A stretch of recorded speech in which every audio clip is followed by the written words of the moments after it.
Kapayapaan po ang sumainyong lahat, mga giliw namin, taga-subaybay ng programang ito, ang Kabanal-Banalan.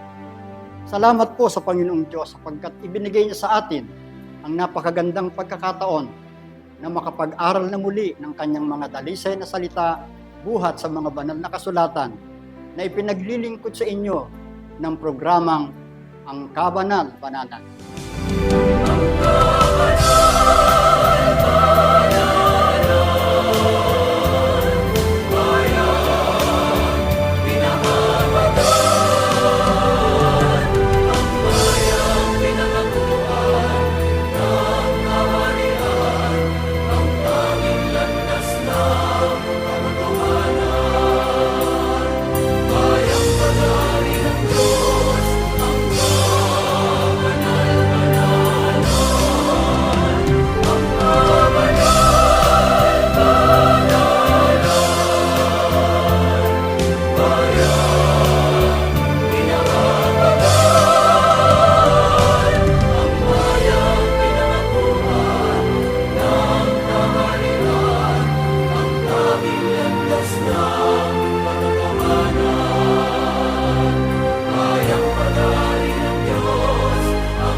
Ako po ang inyong lingkod, kapatid na Miknea, na sa pagkakataong ito ay inyong makakasama sa talakayan sa mahalagang paksa na inihanda ng Panginoong Diyos sa araw na ito. At siyempre po, kasama natin at hindi nawawala ang pangunahing tagapagsalita ng programang ito, ang kapatid na Niraya. Kapayapaan po ang sumainyo, kapatid na Niraya. Kapayapaan din po sumainyo, kapatid na Miknea, at kapayapaan po sa lahat ng aming mga mahal na taga-subaybay ng programang ito na ang Kabanal-Banalan. Mga giliw naming tagapakinig, sa lahat po ng mga aral ng pananampalataya, walang kasing halaga ang pagkakilala kung sino ang isang ganap na Diyos at tagapagligtas. Sapagkat dito po nakasalalay ang lahat ng ating gagawing pagsamba sa Kanya. Dito nakasalalay ang matuwid na pananampalataya, pag-asa at kaligtasan. Kaya isang mahalagang paksa po ang inihanda ng Panginoong Diyos na sama-sama nating pakikinggan sa araw na ito. Ang pamagat ng aralin, ang isang ganap na Diyos at tagapagligtas. Kaya tayo na po at sama-sama nating pakinggan ang napapaloob sa nasabing paksa. Isang napakahalaga na katotohanan ang atin pong bibigyang linaw sa pagkakataong ito. Ang katotohanan tungkol sa ating Panginoong Kristo Jesus bilang isang ganap na Diyos at tagapagligtas.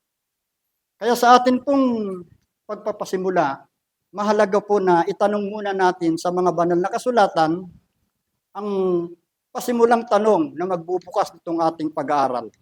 Saan po ba nakabatay ang katotohanan ito na may isang Diyos o may isang ganap na Diyos at tagapagligtas? Ang sagot po ng Biblia tungkol po sa panimulang katanungang ibinangon ng ating kapatid na Miknea ay mababasa po natin sa aklat ng Isayas. Ang kapitulo po ay 45, ang bersikulo po ay 21. Pakibasa niyo po, kapatid na Miknea. Kayo'y mangagpahayag at mangagpasapit. Oo, magsanggunian silang magkakasama. Sinong nagpakilala nito mula ng mga unang panahon?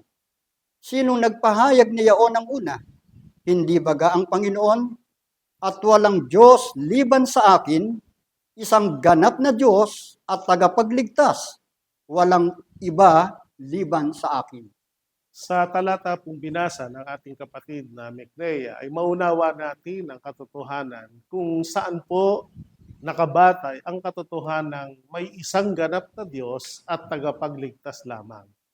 Maliwanag po ang ating narinig, gaya ng ipinapahayag ng kasulatan, ito po ay nakabatay mismo sa pahayag ng ating Panginoon. Ano po ang pahayag ng ating Panginoon? Ayon sa kanyang sabi, walang ibang Diyos liban sa akin. Isang ganap na Diyos at tagapagligtas, walang iba liban sa akin. Ang mga salitang ito ay salita mismo ng pakikipag-usap ng Panginoong Diyos kay Propeta Isaias para ipahayag ang isang katotohanan na ayon mismo sa pagpapakilala ng Panginoon sa kanyang kalagayan, sa kanyang gawain na ginagampanan, siya po ay isang ganap na Diyos at tagapagligtas. Wala na anyang iba liban sa Kanya. At yun po ang dahil kung bakit ang programang ito na ang kabanal-banalan na nasa ilalim ng pangasiwa ng kabanal-banalang Iglesia ng Diyos kay Kristo Jesus ay may pananampalatayang ipinapahayag na kapag ang usapin ay tungkol sa Diyos, ang aming pananampalataya batay sa talatang ito ay isa lamang. At ang usapin ay tungkol sa tagapagligtas, isa lamang din. Na yung isang ganap na Diyos at tagapagligtas ay wala nang iba kundi ang Panginoong Diyos po mismo. So malinaw po ang pagpapahayag ng mga banal na kasulatan. Ang Panginoong Diyos ang nagsabi mismo sa kanyang sarili na siya isang ganap na Diyos at tagapagligtas. Kaya hindi po natin po pwedeng hindi ito tanggapin at lalong hindi natin maaaring hindi sampalatayanan sapagkat mismo ang Panginoon ang nagsalita at nagsabi sa kanyang sarili na siya ang wika ay isang ganap na Diyos at tagapagligtas. Ang tanong po, kapatid na ni Raya, kailan pa ipinahayag ng Panginoong Diyos ang kanyang pagiging isang ganap na Diyos at tagapagligtas? Muli po, ang sagot ay mababasa natin batay sa nakasulat sa Biblia. Ito po ay nasusulat sa aklat po ng Exodo. Ang kapitulo po ay 34 at ang versikulo 4 hanggang 6. Sasalin po ng Bibliang ang Biblia. Kaya't si Moises ay tumabas ng 2 tapyas na bato na gaya ng una. Kinaumagahan, siya ay bumangon ng maaga at umakyat sa bundok ng Sinai, gaya ng iniutos ng Panginoon sa kanya, at hinawakan ang 2 tapyas na bato. Ang Panginoon ay bumaba sa ulap at tumayong kasama niya roon at ipinahayag ang pangalan ng Panginoon. Ang Panginoon ay nagdaan sa harapan niya at nagpahayag, ang Panginoon, isang Diyos na puspos ng kahabagan at mapagpala, hindi magagalitin at sagana sa wagas na pag-ibig at katapatan. Maliwanag po muli ang ating narinig batay po sa mga talatang binasa ng ating kapatid na Micnea. Sa talatang ito ay isang tagpo na ang Diyos ay nakipag-usap kay Moises. At sa panahon pa lamang ni Moises ay nagpapahayag na ang ating Panginoon. Marahil kung tayo po ay palabasan ng Biblia, alam nating si Moises nung kanyang kapanahonan ay nagkaroon ng pagkakataon na bagamat ang Diyos ay hindi nakikita, pero ibinigay sa kanyang pagkakataong magkaroon ng pag-uusap. At sa pag-uusap ni Moises at ng Panginoon, isa sa ipinahayag ng Diyos at sinabi ng Panginoon sa kanya, ako anya'y Panginoon at ako anya ay isang Diyos na puspos ng kahabagan at mapagpala. Hindi anya ako magagalitin at saganaan niya ako sa wagas na pag-ibig at katapatan. Kaya yung katotohanan may isang ganap na Diyos at tagapagligtas lamang, hindi po ito bagong katuruan o ngayon pa lamang.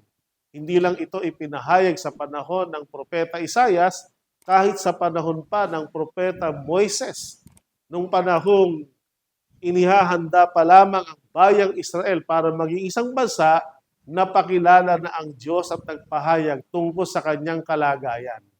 Na ibang-iba sa pagkaunawa ng ibang mga nagbabasa o nag-aaral ng Biblia. Kasi marahil ay alam natin na may mga nagtuturo o nangangaral na di umano ay 2 ang Diyos. May nagsasabing 3 ang Diyos at meron pa nagsasabi iba pa yung Panginoon sa Diyos at iba pa yung tagapagligtas kaysa sa Diyos. Pero sa pahayag na ito, mula pa sa panahon ni Moises, napakatiyak ang sabi ng Diyos, ako ay isang mapagpalang Diyos. Hindi sinabi ng Diyos na 2 sila o marami sila o 3 persona. Kundi ayon sa pahayag ng Panginoon, siya po ay isang Diyos lamang.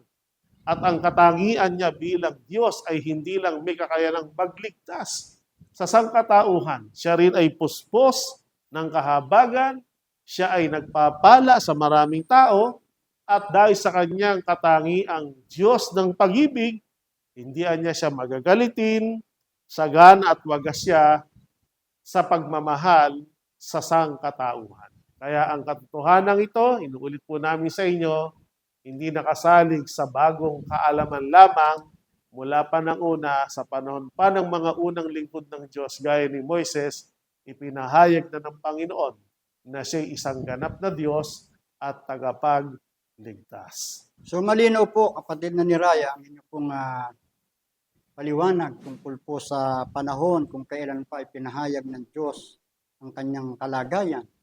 At batay sa inyong pagkakapaliwanag, talaga ang Panginoong Diyos ay nagpapakilala sa lahat ng panahon. Siya lamang ang nag-iisang ganap na Diyos at tagapagligtas. At bukod doon, siya po ay Diyos na puspos ng kahabagan, siya po ay puspos ng katapatan at sagana sa mga pagpapala. Kaya maigi po na itanong natin, paano po naman kaya nahayag at naranasan ni Moises 10 ng mga Israelita na kanyang inaakay ng panahon yon? Paano nila naranasan ang pagiging tagapagligtas ng iisang Panginoong Diyos? Balikan po natin, kapatid na Megdea, yung mga nangyari ng nagdaan sa panahon nila Moises at ng bayang Israel. Paano ang katotohanan ang isang ganap na Diyos ay nagsilbing kanilang tagapagligtas. At ang kasaysayang ito, para mabalik tanawin po natin, ay nasulat po sa aklat pa rin ng Exodo. Ang kapitulo po ay 18, ang versikulo 8 hanggang 10. Pakibasa pong muli, kapatid na Megdea. At isinaysay ni Moises sa kanyang biyanan ang lahat ng ginawa ng Panginoon kay Paraon at sa mga Ehipsyo dahil sa Israel, ang buong hirap na kanilang naranasan sa daan at kung paanong iniligtas ng Panginoon sila. At ikinagalak ni Jethro ang buong kabutihang ginawa ng Panginoon sa Israel na iniligtas sila sa kamay ng mga Ehipsyo. At sinabi ni Jethro, purihin ang Panginoon na nagligtas sa inyo sa kamay ng mga Ehipsyo at sa kamay ni Paraon na siyang nagligtas sa bayan sa kamay ng mga Ehipsyo. Maliwanag pong muli ang mga talatang ito na ating narinig na binasa para sagutin po yung katanungan na kung paano po nahayag at naranasan ni Moises at ng bayang Israel ang pagiging tagapagligtas ng ating nag-iisang Panginoong Diyos. Ito po ay batay sa pagsasalaysay ni Moises sa kanyang biyanan na si Jethro. Kinukwento po niya kung paano nila naranasan ang pag-iingat, pamagnubay at pagliligtas ng Panginoon. Dalawang mahalagang bagay ang kanyang sinabi. Sabi ni Moises sa kanyang biyanan, sa pamamagitan niya ng mga ginawa ng Panginoon kay Paraon at sa mga Ehipsyo upang kami anya'y makalaya sa kanilang pagkaalipin. So alam naman natin, nang ang bayang Israel at si Moises ay nandun pa sa panahon ng una sa bayan ng Ehipto, alam natin ang abang kalalagayan ng mga Israelita. Sila po ay nagsilbing mga alipin doon. At ang buhay alipin, kahit kung tayo ay nanonood ng mga pelikula, makikita natin ang mga paghihirap na naranasan ng mga Israelita. Pero palibhasa, ang Diyos po ay Diyos ng kahabagan at siya'y Diyos na nagliligtas sa mga dapat saklolohan. Ang ginawa ng Panginoon ay pinalaya sila sa pagkaalipin. Sa pamamagitan ng paghirang ng Diyos kay Moises para maging leader, sa paraang ginamit siya ng Diyos maging si Aaron sa pakikipag-usap kay Paraon para palayain ang bayan. At nang una po, ayaw pang pumayag nitong si Paraon para palayain ang mga Israelita hanggang sa nagparanas pa nga ng mga salot at iba't ibang mga tanda para maobliga itong si Paraon na nagmamatigas ang puso para payagan sila na umalis sa Ehipsyo. Hanggang sa panahon ng kanilang paglalakbay, nung makita ni Paraon at ng mga Ehipsyo ang paghihirap na pwedeng maranasan ng Egypt dahil sa kawalan nila ng mga trabahador o manggagawa, ay hinabol pa nga sa paglalakbay para ibalik ulit sa pagkaalipin. Pero dahil ang Diyos ay sumasa kay Moises at ang pagtulong niya noon ay patuloy na iginagawad sa bayang Israel, hindi po sila naibalik yung mga Israelita sa pagkaalipin. Kahit dumating sa pagkakataon na nalagay pa nga po sila sa isang mapanganib na sitwasyon na para bagang wala na silang dadaanan dahil nasa tabi na sila ng dagat, malapit na silang abutan ng mga kawal ng mga Ehipsyo. Pero, sabi ng Panginoon, itaas mo ang iyong kamay, ang iyong tungkod, nahawi ang dagat at nakatawid ng ligtas ang mga Israelita at ang mga humahabol na mga kawal mula sa Egypt, sila ang mismong napahama. Kaya iniligtas sila sa buong hirap ng kanilang paglalakbay, sa daan na kanilang pinaglakbayan hanggang sila ay makalayo sa mga Ehipsyo. So dito ay pinapakita yung mga makapangyarihang gawa ng Diyos na kung iisipin natin, parang napaka-imposible na sila po ay makalaya sa pagkaalipin at parang napaka-imposibleng makatawid sila sa disyertong kanilang pinaglalakbayan, lalo na doon sa dagat. Wala namang daan doon. Pero sa awa, kapangyarihan at tulong ng Panginoon, nalagpas na nila ang lahat ng mga bagay na yon. At doon ay ipinapakitang si Moises, ang mga mamamayan ng Israel, ay siyang nagpapatunay. Kaya natala sa Biblia kung paano nila physically and spiritually naranasan ang pagiging maawain, ang pagiging mapagmahal, at ang pagiging tagapagligtas ng iisang Diyos na makapangyarihan sa lahat. So napakaliwanag po ng mga pagtuturong yan. Sa mga karanasang ito, talagang ipinakita ng Diyos na siya lamang ang makapangyarihang maaring magligtas at maaring magpalaya sa bayan ng Panginoon. Kaya hindi po katakataka, kapatid na ni Raya, na siya rin ang ating inaasahan ngayon na tagapagligtas. At hindi lang basta tagapagligtas, kundi isang ganap na Diyos at tagapagligtas.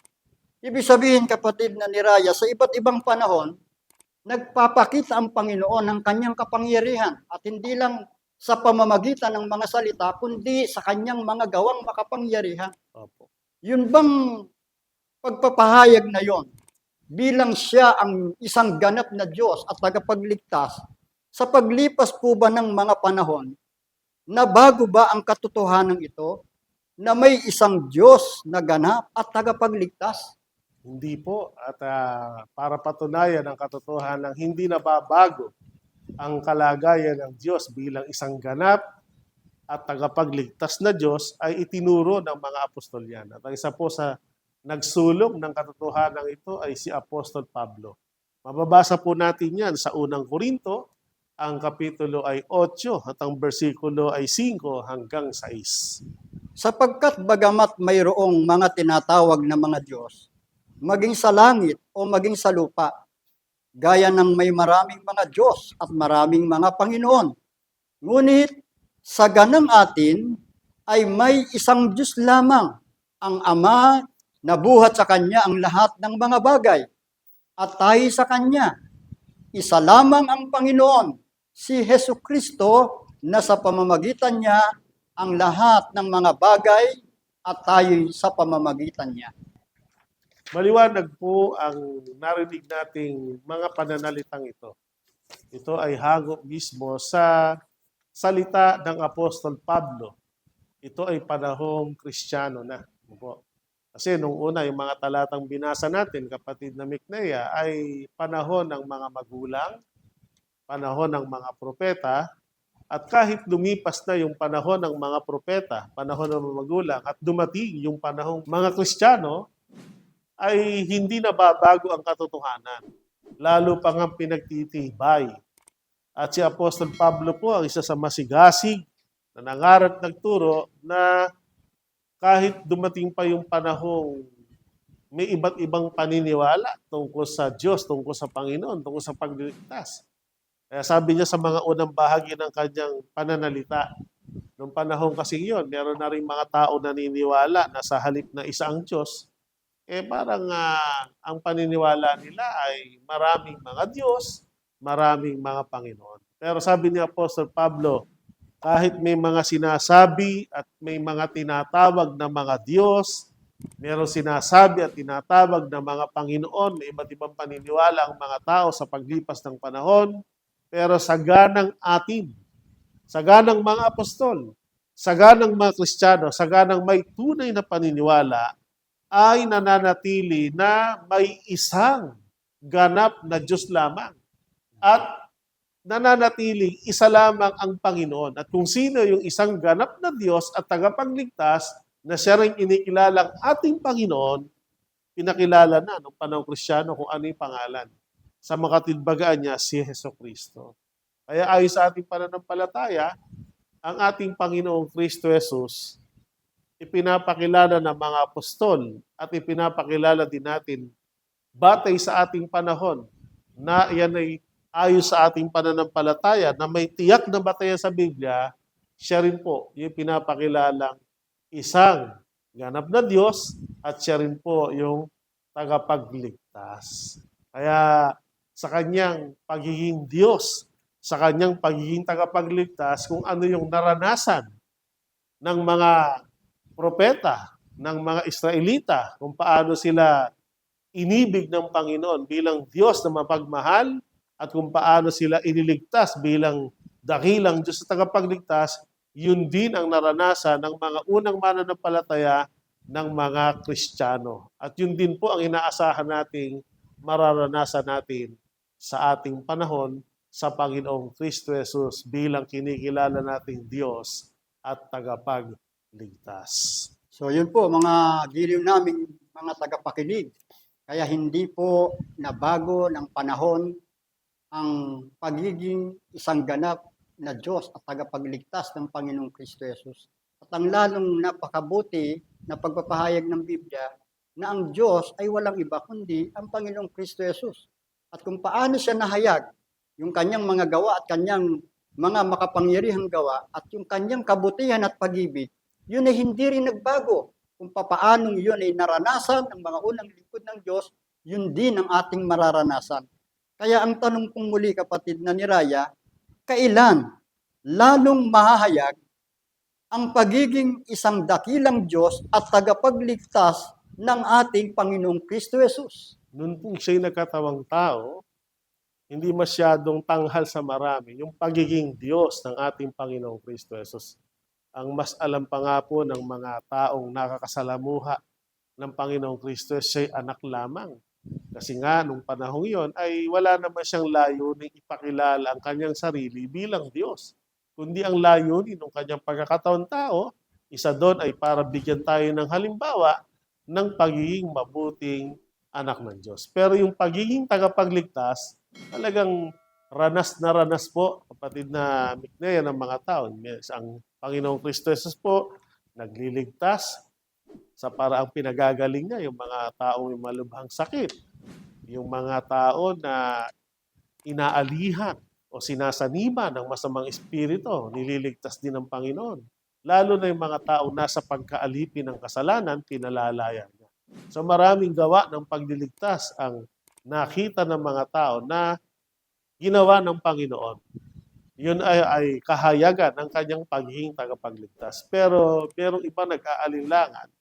Bagamat yung iba naniniwala si Kristo yung tagapagligtas, parang sa kanila hindi sila 100% na siya rin yung Diyos. Pero gaya po ng inyong itinanong, kailan ba lalong mahahayag yung pagiging dakilang Diyos, yung pagiging tagapagligtas ng ating Panginoong Kristo Jesus? Kung hindi man ito lubos na nahayag, nung panahon siya nagkatawang tao, dahil hinubad niya nga po yung kanyang pagka-Diyos, nagkanyang alipin, nakitulad sa mga tao, pero ito pong panahon ito lalong mahayag. Mahayag po ito sa kanyang muling ikalawang pagparito. At ito po ay mababasa natin sa Tito, Kapitulo 2, versikulo 11. Kasama po ang talatang 14 at 13. Pakibasa po, kapatid na Miknea, ang mga huling talata na ating pagdilingkod sa ating mga minamahal na taga-subaybay. sapagkat inihayag ng Diyos ang kanyang kagandahang loob na nagdudulot ng kaligtasan sa lahat ng tao. Ibinigay niya ang kanyang sarili upang iligtas tayo sa lahat ng kalikuan at linisin para maging kanyang bayan na nakatalagang gumawa ng mabuti. Samantalang hinihintay natin ang ating inaasahan, ang dakilang araw ng paghahayag sa ating dakilang Diyos at tagapagligtas na si Kristo Jesus sa gitna ng kanyang kaningningan. Napakaliwanag po nito, mga minamahal naming taga-subaybay. Batay sa testimony ni Apostol Pablo at ng mga unang Kristiyano, talagang nung panahon nila ay napatunayan, naranasan nila ang mga dakilang gawa ng Panginoong Kristo Jesus nung siyang magkatawang tao para iligtas sila. Iniligtas niya tayong lahat. Nagdulot niya ng kaligtasan sa lahat ng tao yung pagkakahayag ng kagandahang loob ng Diyos sa panahon ng kanyang pagkakatawang tao. Sa paraang ibinigay niya ang kanyang sarili para iligtas tayo sa lahat ng kalikuan at nilinis tayo anya sa ating makasalanan at isinama tayo sa kanyang bayat na nakatalagang gumawa ng mabuti. Pero kung kailan lalong mahayag yung kanyang pagiging dakilang Diyos at pagiging tagapagligtas, ito ang hinihintay natin at ito'y ating inaasahan. Ito'y ang mangyayari sa dakilang araw ng paghahayag. Yung tinutukoy na dakilang araw ng paghahayag, ito po yung dakilang araw ng muling pagparito ng Panginoon.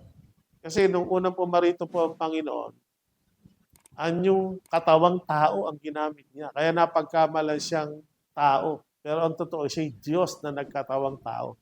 Pero sa kanyang muling pagparito, hindi na po anyong tao ang kanyang gagamitin, kundi yung anyo na ng kanyang pagka-Diyos na nasa kalwalatian. Sabi ni Apostol Pablo, ang larawan ng Diyos sa panahon yon ay dakilang Diyos at tagapagligtas na si Jesucristo. At mamamalas siya ng marami na nasa kaningningan, napakalwalhati, napakaningning ng pagparito ng Panginoon. Kaya ito po ang katotohanan hinihahayag ng banal na kasulatan. Kaya kung sa panahon natin, meron pang iba't ibang paniniwala tungkol sa kalagayan ng Panginoong Kristo Jesus, hindi natin masisisi batay sa kanilang sariling pagkakaunawa, batay doon sa binabasa nila, at batay doon sa napapakinggan nila at pinaniniwalaan nila. Pero darating po ang panahon, ayon kay Apostol Pablo, magkakaroon ng nagkakaisang paniniwala, magkakaroon ng nagkakaisang pananampalataya ang lahat ng tao. Yan ay magaganap pag pumarito na ang ating Panginoong Kristo Jesus sa ikalawang pagkakataon. Na ipinangako niya nung umakyat siya sa langit, muli siyang babalik. At sa kanyang muling pagbabalik, ang kanyang gagamiting anyo ay ang anyo ng pagiging dakilang Diyos. At ang kanyang magiging gawain, yung kanyang pagiging tagapagligtas. At ipagkakalob niya ang kaligtasan batay sa kung ano ang naging gawa ng mga tao. Kung ang tao ay nagpakabuti, batay sa pamantayan ng pagpapakabuti o pagpapakabanal na itinuro ng Panginoon, gagantimpalaan siya ng Diyos sa kanyang mga gawa. Samantala, kung ang tao naman sa araw ng paghuhukom, sa pagparito ng Panginoon, ay ginamit niya ang kanyang buhay sa pagpapakasama, batay sa kanyang kasama ang ginawa, lalapatan siya ng Diyos ng kaparusahan ayon sa kanyang gawa. At sa panahong yon, wala nang magkakaibang pagkakilala, wala nang magkakaibang paniniwala. Tumatanggap man o hindi, tatanggapin ng lahat ang ating Panginoong Kristo Jesus sa kanyang muling pagbabalik ay isa na lang pagkakilala ang iuupol ng tao sa kanya.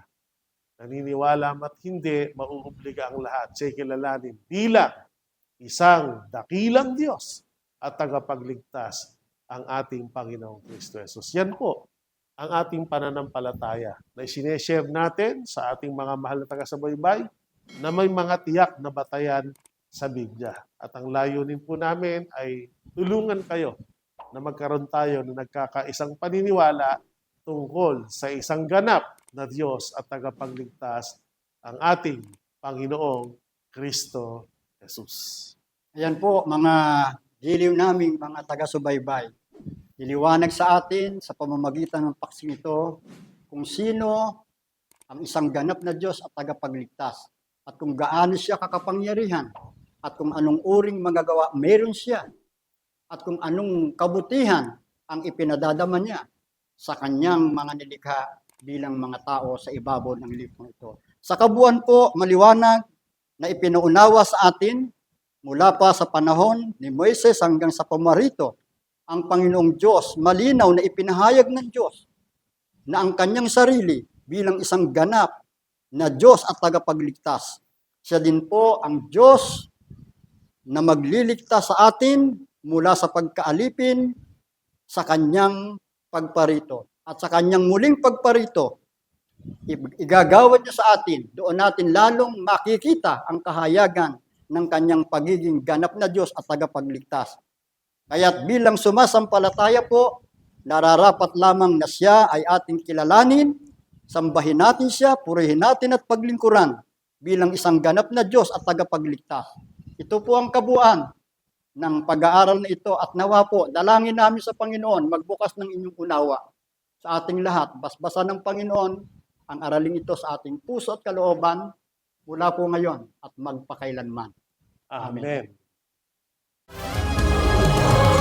Maraming salamat po sa inyong pagtangkilik sa palatuntunang ito ng Kabanal-Banalang Iglesia ng Diyos kay Kristo Jesus. Kung nais po ninyong mapanood ang iba pa naming programa at upang lubos po ninyong makilala ang Kabanal-Banalang Iglesia ng Diyos kay Kristo Jesus, mag-subscribe sa ating YouTube channel na The Most Holy Church, bisitahin ang aming Facebook page na MHC Media. At bisitahin ang ating official website na www.mostholychurch.com. Maraming salamat po.